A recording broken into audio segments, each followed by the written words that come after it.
Minister बाद में हमारे लिए, हमारे पहले रिलेटिव है और हमें गर्व है कि मेरे रिलेटिव इतने ऊंचाई पे पहुंचे। लेकिन पॉलिटिक्स में ऐसे बीच के वक्त में मैं इसलिए नहीं आया कि उसका कोई बवाल अलग तरीके से कर सकता था। बहुत लोगों ने बोला था, आईजी साहब ने भी बोला था कि थोड़ा संभल के रहो बोल के, पुलिस वालों ने भी बोला था। मैं ज्यादा किसी से बात नहीं करता था। इतना बड़ा दंड और इतनी बड़ी सजा आज तक किसी को नहीं हुई। अपने शिवसेना के मंत्री आपके घर पे आए, संजय शिरसाट जी, आपसे मुलाकात के लिए। ये हमारे लिए मंत्री बाद में जी, पहले हमारे रिलेटिव जी। हाँ, तो मैं यही सोच रहा था कि सर फोन क्यों नहीं कर रहे, घर पे क्यों नहीं आ रहे। तो उनके जो सोच है तो उसके ऊपर मुझे गर्व है कि उन्होंने बोला कि अगर मैं बीच में आपको फ़ोन करता या आपको मिलने को आता तो दूसरे लोग उसका गलत मतलब निकालते थे। तो देखो उनके दिल में अगर मिलने की इच्छा होने के बावजूद भी सब लोग का मिल के मुझे जा रहे, लेकिन उनके दिल में लगता होगा कि मैं इतना उनके करीब होने के बाद भी मैं उनको मिल नहीं सकता, उनको फ़ोन तक नहीं कर सकता, तो उनको कितना दर्द हुआ होगा।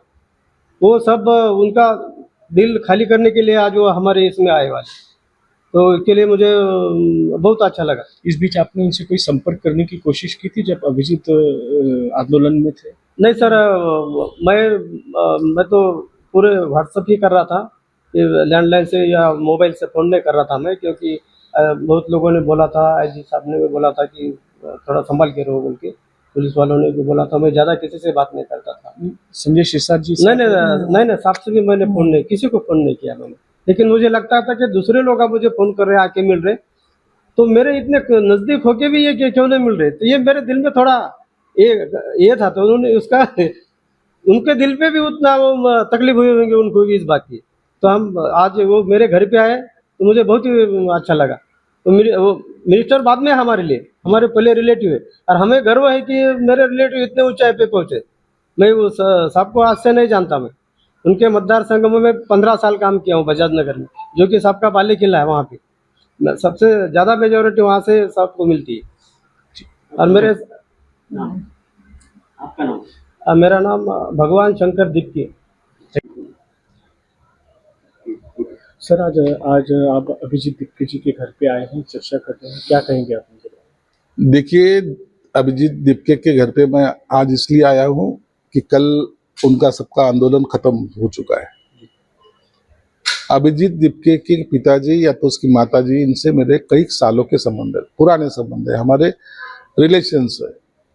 लेकिन पॉलिटिक्स में ऐसे बीच के वक्त में मैं इसलिए नहीं आया कि उसका कोई बवाल अलग तरीके से कर सकता था।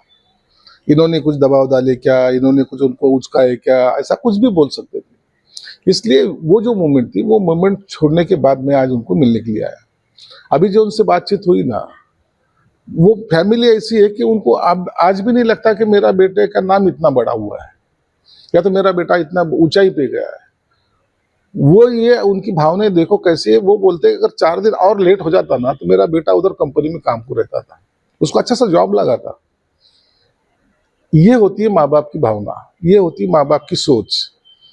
लेकिन वो आया, एक बच्चों के हक के लिए लड़ा, उसमें उसने सक्सेस पा लिया। केंद्र सरकार ने भी उनको सपोर्ट किया, रिजाइन वगैरह वो जो डिमांड थी वो सब मानने के।